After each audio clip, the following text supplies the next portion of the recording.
Bom dia, nós vamos começar aqui a nossa aula sobre análise de estatística de modelos de cinética de secagem. Diversas vezes, durante experimentos de secagem, a gente depara com a situação de que nós temos que ajustar modelos cinéticos às nossas curvas de secagem. Então, eu vou ensinar para vocês como é que faz isso no software estatística. Eu peguei aqui dois exemplos de cinética de secagem. Uma cinética de secagem que aconteceu a 80 graus Celsius e outra que aconteceu a 40 graus Celsius. Já peguei os meus dados de temperatura e umidade e converti para a razão de umidade. A razão de umidade é muito trabalhado aí em artigos, então a gente vai tentar sempre trabalhar com a razão de umidade ao invés de umidade propriamente dito. Então a razão de umidade nossa aqui começa em 1, em todos os gráficos, e aí ele tende a terminar aqui zero quando entra em equilíbrio. Nesse experimento aqui, foi parado aqui numa situação aqui em torno de 0,2, um pouco abaixo de 0,2, nas duas temperaturas. Então, obviamente, a temperatura de 40 graus Celsius demorou mais para realizar a secagem, e a 80 graus Celsius secou mais rápido. Então, nós vamos ajustar modelos de cinética de secagem para esses gráficos. Peguei alguns modelos mais clássicos aqui, como por exemplo o modelo de Newton, aqui o modelo representado por Lewis, o modelo de Page e o modelo de Henderson-Pabst. Nós poderíamos ter ajustado outros também, como por exemplo o modelo de Midili, modelo de dois termos, entre outros modelos. Como nossos dados variam com a temperatura, eu tenho a opção também de utilizar os modelos de cinética juntamente com a aproximação de Arrhenius, em que o K do modelo cinético eu substituo pelo K de Arrhenius, que é igual a K0 vezes exponencial de menos energia de ativação sobre RT.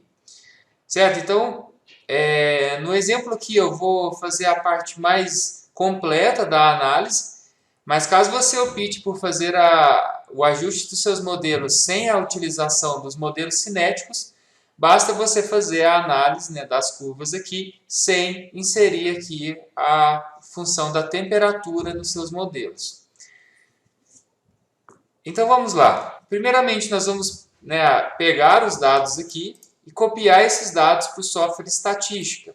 Quando você abre o software estatística, ele costuma abrir automaticamente os resultados da última análise que você fez.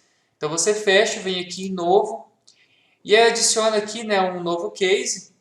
Por exemplo, vou deixar os dados padrões, que ele já abre uma planilha padrão para a gente, com 10 casos e 10 variáveis. Eu vou copiar os dados, então eu vou copiar os dados de tempo e razão de umidade, da temperatura de 80 graus Celsius. E aí eu sempre, quando eu vou copiar, eu sempre deixo um espaço a mais aqui na última linha, para ele me dar a oportunidade de inserir mais uma informação na última linha lá do estatística, tá? Vocês vão entender por quê. Eu venho aqui, dou Ctrl C, Ctrl V. Então ele vai adicionando, adicionou todas as minhas informações. E aí aqui no final ele deixou um espaço em branco, então se eu precisar de colar algum outro dado experimental, é possível porque eu deixei esse espaço em branco. Caso você não tenha deixado espaço branco, para você adicionar mais dados aqui depois, você vem, clica com o botão direito aqui na última linha e coloca adicionar casos, e aí você adiciona o quanto de linha você quer. Certo? Então vamos lá.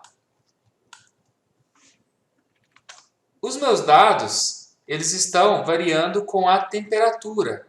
Então, todos esses dados aqui de tempo, razão de umidade, são a 80 graus Celsius. Então, o que eu vou fazer? Eu vou inserir uma coluna aqui referente à minha temperatura. Então, é 80 graus Celsius cada um desses pontos meus. Certo? Opa, aqui já passou do limite. Então, todos os dados de razão de umidade e tempo são a 80 graus Celsius. Eu vou copiar essa informação também para o estatística. Certo? Copiei aqui a minha primeira condição. Eu já vou mudar os parâmetros aqui, porque eu gosto de mudar o nome das minhas variáveis, que fica mais fácil da gente compreender. Por exemplo, essa variável 1 minha, se eu clicar duas vezes em cima desse var1, ele me dá a oportunidade de mudar o nome dessa variável. eu vou chamar aqui de tempo. A var2 eu vou chamar de razão de umidade, maiúsculo. E var3 eu vou chamar de temperatura. Ou simplesmente T, né? Aqui também eu poderia ter chamado simplesmente de T minúsculo.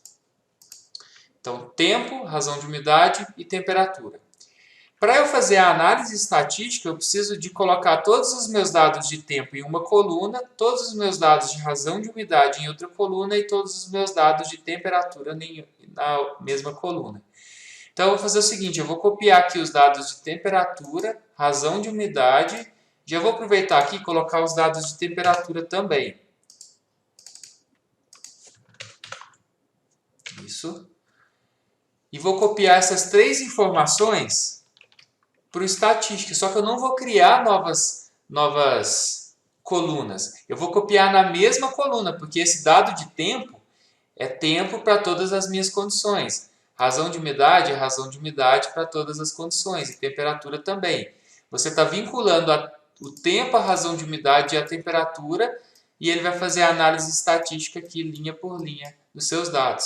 Então, você vai lá na última informação, por isso que a gente deixou um espaço em branco, vem aqui e cola os seus valores do outro experimento. E vai fazendo isso com quantos experimentos você tiver. Aqui no caso a gente tinha só 2 experimentos, né? Se tivesse mais, eu vinha aqui na última informação, criava uma nova linha,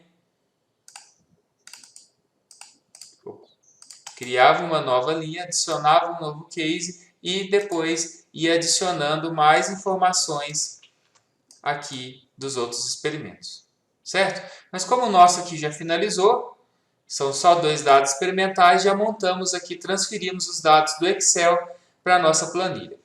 Então, o que a gente vai fazer agora? A gente vai clicar em estatística, vai aqui em modelos não lineares e vai colocar uma estimação não linear. Por quê? Porque esses modelos nossos aqui de cinética de secagem, eles não são modelos lineares, então a gente vai fazer uma regressão não linear. Então, sempre que você precisar de fazer uma regressão não linear, você segue aquele passo a passo ali para chegar na regressão não linear. Nós vamos selecionar essa primeira aqui para a gente especificar uma equação e utilizar o método dos resíduos quadrados, dos mínimos resíduos quadrados, certo? Aqui tem alguns modelos que daria para utilizar, mas a gente vai especificar uma equação. Então a gente aperta em OK e aqui ele fala para a gente especificar a equação. A equação nossa é o próprio modelo cinético. O modelo cinético que nós temos, por exemplo, para Newton, é razão de umidade, que é essa coluna aqui. Eu poderia ter colocado também var2, que ele iria entender que é essa coluna. Razão de umidade é igual a exponencial de menos K vezes T. Desculpa, T de tempo aqui. Isso aqui é um modelo cinético comum, sem considerar a aproximação de Arrhenius, utilizando o K normal. Só que, como nós temos variação de temperatura nos experimentos, nós vamos abrir esse K aqui, nós não vamos utilizar esse K. Para estatística, toda variável que não está descrita aqui nas colunas, ele entende que é uma variável que você quer ajustar. Então, dessa equação aqui, razão de umidade, ele vai entender que é essa coluna, tempo, ele vai entender que é essa coluna, o K, ele vai olhar aqui, não tem nenhuma coluna escrito K, então ele vai estimar o valor de K durante a regressão. Entendeu? Então, todo parâmetro que você quer estimar, você pode botar ele aqui, exceto se o parâmetro tiver alguma informação que é utilizada na estatística. Por exemplo, se você tivesse chamado um parâmetro aqui de π, ele iria entender que era o valor de π e não um parâmetro da sua regressão, certo? Mas, por exemplo, o K ali, ele iria entender que era um parâmetro. Vamos abrir esse K, a gente vai deletar aqui, abrir parênteses e vai botar o K de Arrhenius. O K de Arrhenius, ele é K0 vezes exponencial, vou abrir aqui parênteses, de menos energia de ativação dividido por R vezes T de temperatura. Certo? Então aqui, pessoal, ele vai estimar para mim o K0, que ele não conhece, a energia de ativação e o R. Só que o R aqui para a gente é a constante dos gases ideais, que ela tem como valor proporcional à temperatura que eu estou utilizando, que no caso é graus Celsius, e o valor da energia de ativação. Isso que tudo tem que dar um... Aliás, essa parte aqui tem que ser adimensional. Né? Então, o que eu vou fazer? Ao invés de eu estimar o valor da energia de ativação e botar um valor de R, eu já vou falar para ele que energia de ativação dividida por R é um parâmetro só. Entendeu? Então, eu não preciso ficar especificando o valor de R ali toda vez. Eu venho aqui e crio um parâmetro, por exemplo, EAR, que seria a energia de ativação dividida por R, e aí dividida por T. Certo? Eu estou simplesmente pegando esse parâmetro meu aqui, da energia de ativação, dividida por R, e falando que é um parâmetro só. Certo?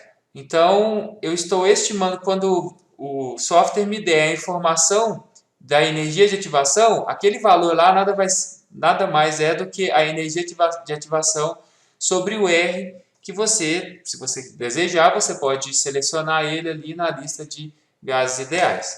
Certo? Essa é uma opção que eu gosto de fazer, mas você poderia, por exemplo, ter botado aqui energia de ativação dividida por 0,082, que é a constante dos gases ideais para umas determinadas dimensões aí, que daria a mesma coisa. Aí o software iria te dar um valor da energia de ativação e o valor para o K0.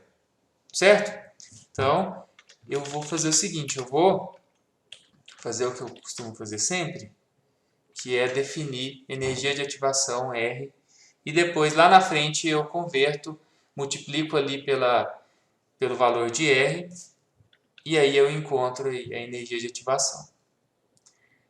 Então aqui ficou K0 exponencial de menos energia de ativação dividido por R, dividido por T, fecha, vezes tempo. Certo? Ok. Agora aqui eu posso utilizar dois métodos para estimar, o método de Levenberg ou o método de Gauss-Newton. E aí, se um método não estiver convergindo bem, você pode mudar para o outro. O número de interações eu gosto sempre de aumentar. Eu acho, se eu não me engano, o limite é 1000. Deixa eu tentar pôr 2000 aqui. Ele vai de 5 a 1000. Eu gosto sempre de colocar o máximo. Depende do computador que você está usando. E o critério de convergência 10 a menos 6. Beleza. Uma vez que você muda aqui, você aperta OK, às vezes ele vai te dar essa mensagem, que os valores preditos não têm, os valores chutados, o chute inicial seu, não convergiu para nenhum valor. Né? Então você vem aqui e mexe no seu chute inicial. E aí vai ter modelo de cinética que você vai ter que vir aqui exaustivamente, mudar os valores, botar, por exemplo, menos 1, mais 1, um valor alto, sei lá, 1000, para ele conseguir, com base nesse chute, convergir para um valor aceitável. Certo? Então, assim, para modelos de cinética, a gente tem uma experiência grande aí, a gente sabe que os valores de K são baixos, né? Então, eu vou deixar aqui 0,1, é um valor baixo, que eu considero que eu acho que ele vai convergir.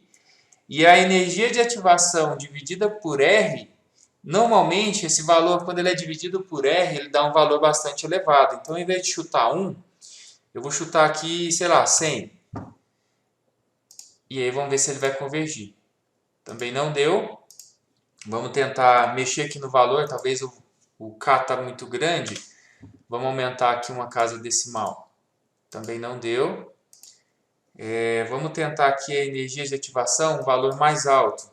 200. Também não deu. Aqui, pessoal, a gente está chutando valores, mas não está dando certo. E aí foi até interessante, porque olha aqui o que ele nos deu. Ele falou aqui, ó, que o número de parâmetros para ser estimado são dois. São a energia de ativação e o K0. Ok. A variável dependente é a razão de umidade. Ok. A variável independente é o tempo. Só que nós temos a temperatura também. Ele não está reconhecendo esse T. Provavelmente esse T é utilizado matematicamente para alguma coisa. Então o que a gente faz? A gente vai vir aqui, né? Ao invés de T, a gente vai colocar, por exemplo, temp. Aí, beleza. Vamos voltar aqui e chamar de temp. Vamos chutar aqui um valor baixo, um valor alto. Beleza, convergiu. Então, aqui ele deu para a gente que o R quadrado deu 0,97. O R, então, deu 0,98. Utilizou como variável dependente RU, duas variáveis independentes. E, para você ver o resultado, você vem e clica em Summary. E aí, quando ele mostra que as variáveis estão vermelhas, significa que todas essas variáveis estão com um grau de significância menor que 0,05. Ou seja, todos esses parâmetros, tanto o K0 quanto a energia de ativação, são significativos. E os valores deles são 0,02 para K0 e 199,97 para o valor da energia de ativação dividido pela constante dos gases ideais. Certo? Então, você anota esses valores, a sua equação final vai ficar que a razão de umidade é exponencial de menos 0,019 vezes exponencial de menos 199,97 dividido pela temperatura. Ok? E é isso tudo vezes o tempo. Isso para o modelo de Lewis. Vamos tentar para outro modelo? Agora vamos fazer uma coisa diferente. Por exemplo, da equação aqui, eu falei para vocês que tem como utilizar as variáveis, né? Então vamos colocar aqui, ao invés de razão de umidade, vamos ver se a gente consegue pôr outro valor aqui.